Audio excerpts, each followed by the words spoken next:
இல்லைன்னு நான் கட்சி மாறல தம்பி. அதான் இன்னைக்கு இணைந்திருக்கேன்னு சொன்னேன். 6 வருடத்துக்கு பிறகு ஒரு கட்சியில் இணைந்திருக்கேன்னு சொன்னேன். அடுத்தடுத்து மாறிக்கிட்டே வர்றதுக்கான நம்ம எடுத்துக்கிற முடியும். இதை இணைந்தது அப்படின்னு எப்படி எடுத்துக்கிறது? இணைந்ததுதான், மாறலையே. எப்படி எடுத்துக்கிறதுன்னு எங்களுக்கு தெரியலையே. நான் இன்னைக்கு தாவைக்காவில் இணைந்திருக்கிறேன். கட்சி மாறலேன்னு சொல்றீங்க. மாறலையே. 6 வருட காலமாக எந்த கட்சியிலும் இல்லாதனா இன்னைக்கு சேர்ந்திருக்கேன். ஐயோ, இனி பத்திரிகைக்காரங்கெல்லாம் நினச்சா எனக்கு ஒரே சிரிப்பாக இருக்கு. அதுலேயும் அவன் இப்போ கேட்டவன் மாட்டிக்கிட்டு முழிக்கிறான். அப்படியே என்னடா நம்ம என்ன கேட்குறேன், இவர் என்ன பதில் சொல்கிறாரு. நான் மாறலை, இணைந்திருக்கிறேன். மாறலை, இணைந்திருக்கிறேன். அவன் திரும்பி கேட்குறான், நீங்கள் ஒரு கட்சியாக வந்துக்கிட்டு இருக்கீங்களே, அது நான் இணைந்திருக்கிறேன். ஐயோ, இவங்களுக்கெல்லாம் இப்படிப்பட்ட ஆள் தான் தேவை. ஸோ இந்த வீடியோவில் நம்ம இன்றைக்கி இவரை பற்றி தான் பேச போகிறோம். இவரை பற்றி பேசுனா நிறையா இருக்குது. இன்றைக்கி நானும் நிறைய பேருக்கு சில சந்தேகங்கள் இருக்குது. என்னப்பா ஏடிஎம்கேலேருந்து ஒருத்தர் இருக்கார், இப்போ ஒரு திமுக பிச்சலாச்சு, இவரை தமிழக வேட்டை கழகத்தில் எடுத்திருக்காங்களே, இது எப்படி சரி வருமா அப்படின்னு பல கேள்விகள் உங்கள் மனசுலாம் இருக்கும். அதுக்கான ஒரு வீடியோவை தான் இந்த வீடியோ இருக்க போகுது. ஸோ பார்த்து முடிக்கும்போது உங்களுக்கு ஒரு தெளிவு கிடைக்கும் அப்படின்னு நான் நம்புகிறேன். ஏன்னு கேட்டிங்கன்னா, இந்த சாக்கடை வாயன்கள்லாம் உட்காந்துக்கிட்டு சில வேலைகள்லாம் பண்ணிக்கிட்டு இருக்காங்க. ஸோ அவங்களுக்கெல்லாம் நம்ம பதிலடி கொடுக்கணும்னா சில விஷயங்கள் நம்ம பண்ணி தான் ஆகணும். அதை தான் தளபதி செஞ்சிட்ருக்காருன்னு நீங்கள் பார்த்து முடியும்போது புரிஞ்சுப்பீங்க. வாங்க உள்ளே போகலாம். என்னோடய சேனலுக்கு யாராவது ஃபஸ்ட் டைம் வரீங்க அப்படின்னா சப்ஸ்கிரைப் பண்ணிவிட்டு பெல் பட்டனை ப்ரெஸ் பண்ணுங்கள், ஷேர் பண்ணுங்கள், மறக்காமல் கமெண்ட்ஸை போட்டு போயிருங்க. அஃப்கோர்ஸ் வாட்ஸ்அப்போட லிங்க்கு டிஸ்கிரிப்ஷனில் இருக்குது, அதை கிளிக் பண்ணி ஜாயின் பண்ணிங்க.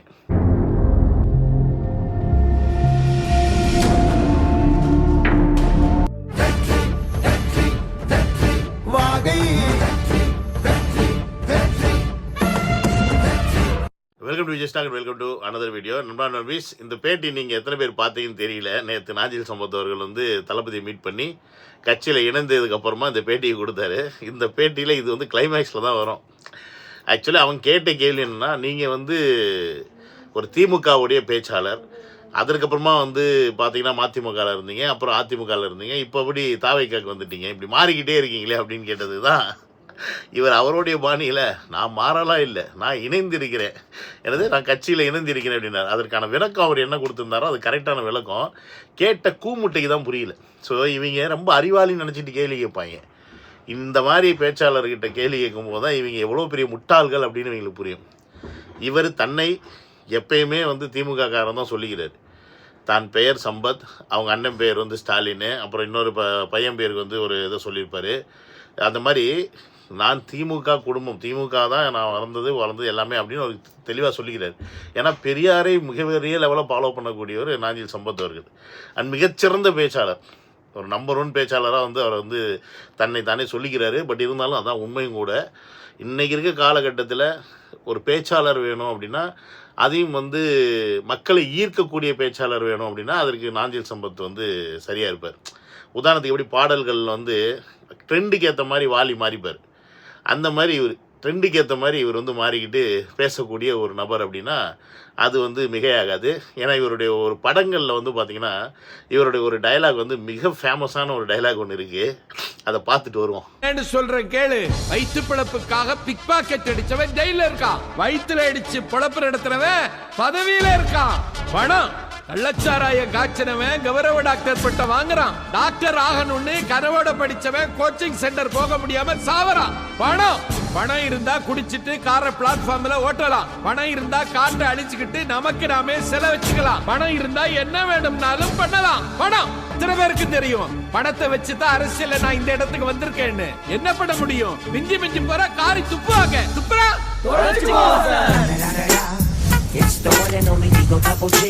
பார்த்துருப்பீங்கல்ல, பணம் தான் பிரதானம். மீறி என்ன பண்ணால் என்னடா பண்ணுவீங்க, துப்புனா என்ன பண்ணுவாங்க, தொடச்சுப்போம் அப்படின்னு சொல்லியிருக்காரு பாருங்க. அரசியலில் அப்படிப்பட்டவர்கள் தான் இதுவரைக்கும் ஆட்சியை பிடித்திருக்கார்கள். மக்களுக்கு சேவையும் செஞ்சுருக்காங்க, நல்லது செஞ்சுருக்காங்க. அவமானப்படுத்தப்பட்டவர்களும் அசிங்கப்படுத்தப்பட்டவர்களும் அரசியலில் எப்பயுமே ஒரு இடத்துல போய் உட்காருவாங்க. நான் தான் எல்லாம், நான் மட்டும்தான் எல்லாம், நான் பிடிச்ச முயலுக்கு 3 கால் தான் எவனாவது பிடிச்சிக்கிட்டு நின்னான் அப்படின்னா அவன் அரசியலில் வரவே முடியாது, ஜெயிக்கவும் முடியாது. அதுக்கு நாய் டம்ளர் குரூப்ஸ் இருக்கான் பார்த்தீங்களா, அவன் தான் ஒரு உதாரணம். அவனை நீங்கள் பார்த்தாவே போதும் நம்ம தளபதி கரெக்டாக போகிறாருன்னு உங்களுக்கு புரிஞ்சிடும். ஏன்னா அவன் ஜெயிக்காத ஒரு ரூட் எடுத்துக்கிட்டு, ஜெயிக்காத ரூட்டுன்றதை விட அதற்கு சாத்தியமே இல்லை, இன்றைக்கி இருக்க காலகட்டத்தில் அதற்கான தேவையும் இல்லை, சாத்தியமும் இல்லை அப்படின்னு புரிதல் உள்ள மக்கள், பல கோடி மக்கள். இப்போ உலகம் ஃபுல்லாக ஒரு 12 கோடி பேர் தமிழர்கள் இருந்தாங்க அப்படின்னா அதில் ஒரு 11.5 கோடி பேர், 11.5 கோடி பேர் என்ன, 11.5 கோடியே 90 லட்சம் பேர். இப்போ இந்த குரூப்பில் அவன் குரூப்பில் ஒரு 10 லட்சம் பேர் இருப்பாங்க, அதை விட்டுருங்க. அதை தவிர்த்து மற்ற எல்லாருமே இதற்கு சாத்தியம் கிடையாது, இதற்கு வாய்ப்பு இல்லைன்னு தெரிஞ்சு தமிழருக்கான ஒரு நாடு, தனி நாடு அப்படின்லாம் கேட்டு யாரும் நிற்கலை. நல்ல ஒரு வாழ்க்கையை அமைத்து கொடுக்க ஒரு தலைவரை நோக்கி தான் இன்றைக்கி மக்கள் போகிறாங்கன்ற புரிதல் இல்லாமல் கத்திக்கிட்டு இருக்க ஒரு கோஷ்டி அவன். ஸோ அப்படிப்பட்ட கோஷ்டியை தூக்கி நம்ம ஓரம் போட்டுட்டு எந்த மாதிரி ஒரு அரசியலை கட்டமைக்கணுமோ, வெற்றி பாதைக்கு என்னெல்லாம் தேவையோ அதை வழி நடத்தி கொண்டு போகிற ஒரு தலைவர் பின்னாடி நம்ம போகிறோம் அப்படின்றத நம்ம இந்த இடத்துல புரிஞ்சுக்கணும். இப்போ இது வந்து ஒரு படத்தில் வந்து ஒரு பேச்சுக்கு தான் அவர் நாஞ்சில் சம்பத் சொன்னார், துப்புனா தொடச்சிக்குவோம் அப்படின்ற மாதிரி. பட் அவர் இந்த கட்சியில் இணைந்ததுக்கு முக்கியமான காரணம், அவர் வந்து ரொம்ப வருஷமாலாம் விஜய் அவர்களை புகழ்ந்தெல்லாம் பேசலை, கட்சி ஆரம்பிச்சிருந்தது புகழ்ந்து பேசலை. இப்போ ரீசெண்டாக தான் ஒரு மாதமாக நீங்கள் பார்த்துக்கிட்டு இருக்கீங்க, அதுவும் இந்த தந்தி தொலைக்காட்சியிலேருந்து அவர் பேச ஆரம்பித்ததுலேருந்து தான் விஜய் அவர்களை ஆதரித்து பேச ஆரம்பிச்சிருக்கார். ஸோ அதற்கு அவருடைய காரணம் அஃப்கோர்ஸ் 100% ஃபினான்ஷியல், பணம்.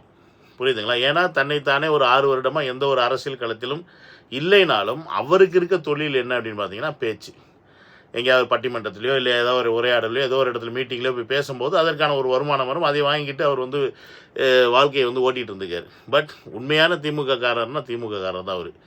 திமுகவிலிருந்து தன்னைத்தானே அவர் விலக்கிக்கிட்டேன்னு சொல்லி அவர் சொல்லியிருக்காரு. எதற்காகனா மதிமுக வைகோ அவர்களுடைய ஒரு மேல் பற்று இருந்து, ஸோ அந்த கட்சியில் நம்ம சேவாட்டுன்னு சொல்லிட்டு அங்கே போயிருக்காரு.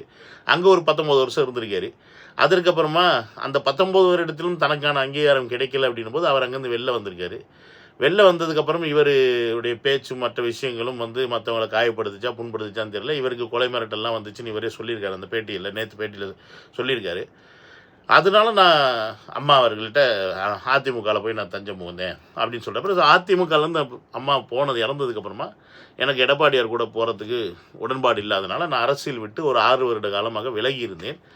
இன்றைக்கி தம்பி விஜய் அவர்களுடைய அரசியல் பயணம் எனக்கு பிடிச்சிருக்கிறனால நான் அதில் போய் சேர்ந்திருக்கேன். என்னை அவர் வந்து ஒரு பரப்புரையாளர் தான் வந்து தன்னை வந்து இணைத்திருக்காரு. அதாவது அவருடைய கேட்டதே என்னென்னா, நான் பேசணுங்க, ஏன்னா இவரெல்லாம் வந்து காலங்காலமாக பேசிக்கிட்டு இருக்காரு, இவனால் பேசாமலாம் இருக்க முடியாது. ஸோ பேசிக்கிட்டே இருக்கணும், சாவர வரைக்கும் அரசியல் பேசணும், மக்களுக்கு வந்து அவங்களுக்கு தெரிஞ்ச தலைவர்களை பற்றி பேசிக்கிட்டே இருக்கணும் அப்படின்றதான் இவங்களோட எண்ணமாக இருக்குமே ஒழிய வேறு பெருசாக காசு பணம்லாம் சம்பாரித்து கோடி சொன்னால் இன்னும் அப்படின்லாம் எண்ணம் இருக்காது. ஸோ அப்படி இருந்திருந்தால் இவர் இன்றைக்கி இந்த நிலைமையில் இருக்க மாட்டார். இவரும் இன்றைக்கி ஏதோ ஒரு கட்சியில் ஒரு மிகப்பெரிய பொறுப்பில் காசு பார்த்து பல கோடிகளுக்கு அதிபதியாக இருந்திருப்பார். தனக்கு தெரிந்ததெல்லாம் பேச்சு, மக்களிடத்தில் கொண்டு போய் பேசணும், பெரியாரை பற்றி பேசணும், அம்பேத்கரை பற்றி பேசணும், காமராஜரை பற்றி. ஸோ இவரைக்கிட்ட யாரை பற்றி பேச சொன்னாலும் பேசுவார். இன்றைக்கி வந்து தமிழக வெற்றி கழகத்தில் இவங்க வைக்கக்கூடிய மிகப்பெரிய குற்றச்சாட்டு என்ன, ஒரு நல்ல பேச்சாளர் இல்லை. இவங்களுக்கு பெரியாரை பற்றியும் தெரியாது, காமராஜரை பற்றியும் தெரியாது, அவரை பற்றியும் தெரியாது, இவரை பற்றியும் தெரியாது, கொள்கைனா என்ன கோட்பாடுனா என்னன்னு சொல்லிக்கிட்டு நம்மளை கலாய்ச்சிட்டு இருந்த கம்முநாட்டி பயல்களுக்கு எல்லாத்துக்கும் செவ்வளு மேலே அப்பக்கூடிய ஒரு நபரை இன்றைக்கி எடுத்துகிட்டு வந்து தளபதி வச்சுருக்கார். இப்படி தான் அதை பார்க்கணும். ஆகச்சிறந்த பேச்சாளர் நாஞ்சில் சம்பத். அவர் இறங்கி பேச ஆரம்பிச்சிட்டார் அப்படின்னா போர் அடிக்காது. முதல்ல ஒரு பேச்சாளருடைய மிகப்பெரிய திறமை என்னென்னா போர் அடிக்காமல் வச்சுக்கணும். உட்காந்து பார்க்குறவங்கள போர் அடிச்சிடக்கூடாது. உதாரணத்துக்கு இப்போ நானே பேசுகிறேன், நான் பேசுகிறது உங்களுக்கு போர் அடிச்சிச்சுன்னா சத்தியமாக நீங்கள் வீடியோ பார்க்க மாட்டீங்க. உங்களை நான் போர் அடிக்காமல் எப்படி நான் சொல்ல வரக்கூடிய கருத்துக்களை உங்கள்கிட்ட சேர்க்கணும், ஆனால் உங்களை அதே நேரத்தில் போர் அடிச்சிடக்கூடாது. ஸோ முடிஞ்ச அளவுக்கு நான் முயற்சி பண்ணுறேன் பார்த்தீங்களா. ஸோ இதுதான் நான் என்னை தானே வந்து மெருகேற்றிக்கிறது, தன்னைத்தானே வந்து மெருகேற்றி எப்படி வந்து உங்கள்கிட்ட டெலிவர் பண்ணால் அது உங்களுக்கு பிடிக்குமோ அப்படி செய்யக்கூடிய ஒரு நபராக இன்றைக்கி இருக்கிறார். அப்போ இன்றைக்கி பெரியாரை பற்றி பேசக்கூடிய, காமராஜரை பற்றி பேசக்கூடிய, இன்றைக்கி யாரை பற்றி பேசக்கூடியவர்கள் எந்த கட்சியில் இருந்தாலும் சரி, அவங்க எல்லாத்தையும் விட ஒரு ஸ்டெப்பு ஹெட்டு மேலே இருப்பார் இவர். அப்படின்னும் போது தூக்கி போட்டு மிதிப்பார். இனி வாங்கடா வேணா ஒருத்தன் கொள்கை கோட்பாடுன்னு கேட்டு அல்லையிலே குத்துவார் அவங்களுக்கு. இப்போ நிறைய பேருக்கு என்ன ஒரு சந்தேகம் வரும்னா, இப்போ வந்து விஜய் அவர்கள் வந்து தமிழக வெற்றி கழகம்னு ஆரம்பித்து அவர் வந்து கரைபடியாத கையாக இருக்கிறாரு. அப்போ இவர் என்னடானா திடீர்னு ஏடிஎம்கேலேருந்து செங்கோட்டையன் எடுக்கிறாரு, இப்போ நாஞ்சில் சம்பத் எடுக்கிறாரு. இதெல்லாம் எப்படி சரி வரும், இது அரசியல் சரி வருமா, இவங்கெல்லாம் நாளைக்கு நம்பகத்தன்மையாக இருப்பாங்களா கட்சிகளுக்கு அப்படின்ற ஒரு கேள்வி எல்லாரும் முன்வைக்கிறீங்க. இவங்களை பொறுத்த வரைக்கும் நீங்கள் ஒரு விஷயத்தை நல்லா மைண்டில் வச்சுக்கோங்க, இவங்களுக்கு கொடுக்க வேண்டிய அங்கீகாரத்தை கொடுத்தா போதும். என்னது, இவங்களுக்கு கொடுக்க வேண்டிய அங்கீகாரத்தையும் மரியாதையும் கொடுத்தாவே போதும். இவங்க அந்த கட்சிக்கு ரொம்ப விசுவாசமாக உண்மையாக இருப்பாங்க. இவங்க எதிர்பார்க்கறதெல்லாம் கோடிக்கணக்கில் பணத்தை கொட்டி கொடுங்கன்னு எதிர்பார்க்க மாட்டாங்க. இப்போ இவர் பேசணும் அப்படின்னு ஆசைப்படுறாருன்னா இவரை பேச விடணும். என்னது, நாஞ்சில் சம்பத் அவர்களை பேச விடணும். இப்போ இது வந்து விஜய் அவர்களுடைய கட்சியில் இது சாத்தியமானு கேட்டால், விஜய் அவர்கள் பங்கு பெறக்கூடிய அந்த மேடைகளில் இது சாத்தியமா அப்படின்றது மட்டும்தான் என்னை பொறுத்த வரைக்கும் ஒரு கேள்விக்குறியாக இருக்கும். ஏன்னா அவர் கலந்துக்கிற எந்த ஒரு ஃபங்க்ஷன்லையுமே பெரிய லெவலில் யாரும் பேச மாட்டாங்க. அவரே கம்மியாக தான் பேசுவார் தளபதியே, ஒரு 30 நிமிஷம் அப்படின்னும் போது. ஆனால் லாஸ்ட் மீட்டிங்கில் வந்து இந்த காஞ்சிபுரம்ல அதுக்கு முன்னாடி மீட்டிங்கில் பார்த்தீங்கன்னா சிடிஆர் அவர்கள் கொஞ்சம் நேரம் பேசினார், ஆதவர்ஜனா கிட்டத்தட்ட 1 மணி நேரத்திட்ட பேசினார். ஸோ இவங்கெல்லாம் பேசி முடிச்சுட்டு தளபதி அவர்களும் பேசினார். ஸோ இனி வர காலகட்டங்களில் பெரிய லெவலில் பொதுக்கூட்டங்களில் தளபதி அவர்கள் கலந்துக்கிறார் அப்படின்னா அஃப்கோர்ஸ் அந்த மேடைகளில் இவங்க பேசுவாங்க. இப்போ இவர்கள் பேசக்கூடிய பெரியாரிசமும் இவர்கள் பேசக்கூடிய காமராஜர் மற்ற தலைவர்களை பற்றி பேசும்போது அது இன்னும் ஈஸியாக போய் ரீச் ஆகும், எல்லா இளைஞர்கிட்டையும் போய் ரீச் ஆகும். எல்லா அரசியல்வாதிகளும் என்ன பண்ணுறாங்க, தன்னுடைய முந்தைய தலைவர்களை பற்றி பேசி பேசி பேசி அவங்க கதை பேசி அவங்க புராணம் பேசி நாங்கள் அவர்கள் மாதிரி ஆட்சியை கொடுப்போம் அப்படின்னு சொல்லிட்டு கடைசியில் ஒரு இழவையும் பண்ணுறதில்ல. ஆனால் கிட்டத்தட்ட 1 மணி நேரம் உட்காந்து பேசுவாங்க. இங்கே விஜய் அவர்கள் அவர் என்ன செய்ய போகிறார் அப்படின்றத பற்றி மட்டும்தான் அவர் பேசுவார். நான் ஆட்சிக்கு வந்தால் இதெல்லாம் இருக்குது, இந்த பிரச்சனைலாம் இருக்குது, இதை நான் சால்வ் பண்ணுவேன். அவர் வந்து இந்த இடத்துல வந்து பெரியாரை எடுத்து வந்து மக்கள்கிட்ட சேர்க்குறதோ இல்லை அண்ணாவை எடுத்து வந்து மக்கள்கிட்ட சேர்க்குறதோ அதற்கான நேரமும் அவரிடத்துல இல்லை. அதற்காக தான் இப்போ நாஞ்சில் சம்பத் போன்றவர்களை வந்து உள்ளே இழுத்து போட்டிருக்காரு. ஸோ இதை நீங்கள் நல்லா தெளிவாக புரிஞ்சுக்கணும். ஸோ இப்போ இவங்கெல்லாம் பார்த்தீங்கன்னா இவங்களுக்கு ஒரு மரியாதையும் இவங்களுக்கு வந்து ஒரு ஆர்ப்பரிப்பு. இப்போ நாஞ்சில் சம்பத் போயிட்டு ஒரு திமுக கட்சியில் இல்லை அதிமுக கட்சியிலையோ இல்லை வேறு எந்த கட்சியில் இன்றைக்கி உட்காந்து பேசுகிறதா இருந்தாலும், இன்றைக்கி தமிழக வெட்டிக்கழகத்தில் போய் உட்காந்து பேசுகிறார் அப்படின்னா அங்கே இருக்கக்கூடிய கூட்டத்தை பார்க்கும்போது இவங்களுக்குலாம் சந்தோஷம் பொங்கும். இதுதான்டா எனக்கு வேணும், நீ என்னடா கோடிக்கணக்கில் எனக்கு காசு கொடுக்குறது. என் பேச்சை பார்த்து கைத்தட்டும் அந்த நபர்கள் தான் இவர்களை போன்றவர்களை ஊக்குவிக்கிறாங்க. ஸோ அது நம்ம பசங்க தாராளமாக பண்ணுவாங்க. அது செங்கோட்டையன் அவர்களுடைய அந்த வரவேற்பிலே பார்த்துருப்பீங்க. 55 வருட அரசியல் வாழ்க்கையில் இப்படி ஒரு வரவேற்பை செங்கோட்டையன் அவர்கள் பார்த்ததில்லைன்னு தன்வாயால் அவரே சொல்லியிருக்கார். அதுதான் உண்மையும் கூட. ஏன்னா ஒரு 4 மணி நேரம் 5 மணி நேரம் நின்று தன்னுடைய வருகைக்காக ஒருத்தர் காத்திருக்காரு அப்படின்றது அவருடைய வாழ்க்கையில் அவர் பார்த்ததில்லை. இத்தனை பெரிய எத்தனையோ தடவை எம்எல்ஏ இருக்கார், 8-9 தடவை, பெரிய பதவி தான்.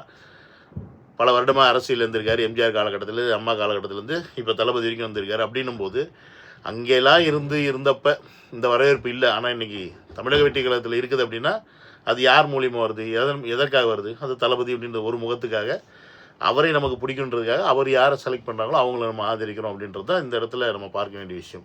ஸோ இந்த மாதிரி நபர்களை தான் விஜய் அவர்கள் தேர்ந்து எடுக்கிறார் கட்சிக்கு அப்படின்றத நீங்கள் முதல்ல புரிஞ்சுக்கணும். அதனால் முதல்ல நீங்கள் நம்ப வேண்டியது என்ன அப்படின்னா, இவர்கள் நம்பிக்கையுரியவர்களாக இருப்பார்களான்னு கேட்டால் நம்பிக்கையுரியவர்களாக இருப்பார்கள். 2வது, கரைபடியாத கைகள் அப்படின்னும் போது அஃப்கோர்ஸ் கரைபடியாத கைகள் தான். இவர் வந்து பெருசாக லஞ்ச ஊழலில் மாட்டின மாதிரி நமக்கு தெரியல. அதே மாதிரி ஒரு செங்கோட்டையன் அவர்களும் வந்து பெருசாக எந்த ஒரு ஊழலையும் சிக்கலை. ஸோ அப்படின்னும் போது இது போன்ற நபர்களை இன்னும் கட்சியில் பல பேர் சேர்க்கறதுக்கான வாய்ப்புகள் இருக்குது. அடுத்தடுத்து பல விஷயங்கள் வந்து நகர்ந்து போயிட்டுருக்கு. நேற்று பார்த்தீங்கன்னா காங்கிரஸ் கட்சியிலேருந்து மிகப்பெரிய ஒரு நபர் வந்து தளபதியிடம் பேசியிருக்காங்க. அது அவங்களே டிக்ளரும் பண்ணியிருக்காங்க. ஸோ காங்கிரஸ் இணையறதுக்கான அமைப்பு இருக்கா இல்லையா அதெல்லாம் அடுத்த கட்டத்தில் நமக்கு இன்னி வெளியே வரும். ஒரு சைடு பார்த்தீங்கன்னா பிஎம்கே பாட்டாளி மக்கள் கட்சியோட பேச்சுவார்த்தை நடந்துக்கிட்டு இருக்கு அப்படின்ற செய்திகள்லாம் வந்து நமக்கு தெரிய வருது. ஸோ இப்படி தமிழக வெற்றி கழகம் தன்னை பலப்படுத்தி கொள்ளவும் எந்தெந்த இடத்துல எப்படி அட்டாக் பண்ணுறதுக்கு யாரெல்லாம் நமக்கு தேவை அப்படின்ற அந்த மோட்லேயும் இன்றைக்கி மிக வேகமாக ஒரு ஸ்கெட்சை போட்டுக்கிட்டு இருக்கு. 2026 எப்படியாவது சிஎம் ஆயே ஆகணும். இதில் நான் சொன்னது எப்படியாது அப்படின்னும்போது இதில் வந்து ஓட்டுக்கு காசு கொடுத்தோ இல்லை மற்றவங்க வயிற்றில் அடிச்சோ அப்படிலாம் கிடையாது. அரசியல் சாணக்கியத்தனத்தை யூஸ் பண்ணி தன்னுடன் முடிந்த அளவுக்கு கரைபடியாத கைகளை உள்ளே இழுத்து அந்த கட்சிகளை ஒன்றாக இணைத்து ஒரு மிகப்பெரிய கூட்டணியை அமைத்து தமிழகத்தில் அடுத்து ஆட்சியை எப்படியாவது நிறுவ வேண்டும் அப்படின்ற கட்டாயத்தில் இன்றைக்கி தமிழக வெற்றி கழகம் இருக்குது. தளபதி அவர்கள் சிஎம் ஆக்கி பார்க்கணும் அப்படின்ற ஆசை எல்லார் மக்கள் மனசுலையும் இருக்குது. ஸோ அப்படின்றது நிதர்சனமான உண்மை. ஸோ அது நடக்கணும் அப்படின்னா இது போன்ற பல சக்திகள் தமிழக வெற்றி கழகத்தில் வந்து சேரணும். அதனால் நான் உங்கள்கிட்ட என்ன சொல்லிக்கிறேன் அப்படின்னா, இந்த மாதிரி புதிய நபர்கள் வரும்போது நம்மை பிடிக்காதவர்கள், நம்மளை மட்டம் தட்டணும்னு நினைக்கிறவங்க 1008 குறை சொல்லுவாங்க, 1008 விமர்சனம் பண்ணுவாங்க. இவருக்கு வந்து ஒரு காரும் ஒரு இதுவும் கொடுத்தா உடனே போயிடுவார், யார் கொடுத்தாலும் அங்கே போய் சேர்ந்துடுவார் அப்படின்னு வந்து கிண்டல் பண்ணுவாங்க. என்ன வேணால் பேசுவாங்க. அதை பற்றிலாம் நீங்கள் கவலையப்படாதீங்க. நம்மளுடைய இலக்கு 2026 தளபதி சிஎம் ஆகணும். அதற்கு எந்த அளவுக்கு எல்லாரும் உதவ முடியுமோ அந்த அளவுக்கு எல்லாரும் உதவுவார்கள் அப்படின்றத நீங்கள் புரிஞ்சுக்குங்க, நம்மளும் புரிஞ்சுப்போம். ஏன்னா நம்ம வந்து மக்களுக்கான ஒரு அரசியல் எடுத்து போகிறோம். புரியுதுங்களா? கண்ட இத்து போனவங்க மாதிரி எதுக்கான அரசியலை நம்ம எடுத்துகிட்டு போகிறதில்ல அப்படின்றத நீங்கள் புரிஞ்சுக்கிட்டீங்க அப்படின்னா அதுவே தமிழக வெற்றிகளுக்கு மிகப்பெரிய வெற்றி அப்படின்றத சொல்லி இந்த வீடியோ முடிச்சுக்கிறேன். So another video. Love you all. Take care. Bye bye.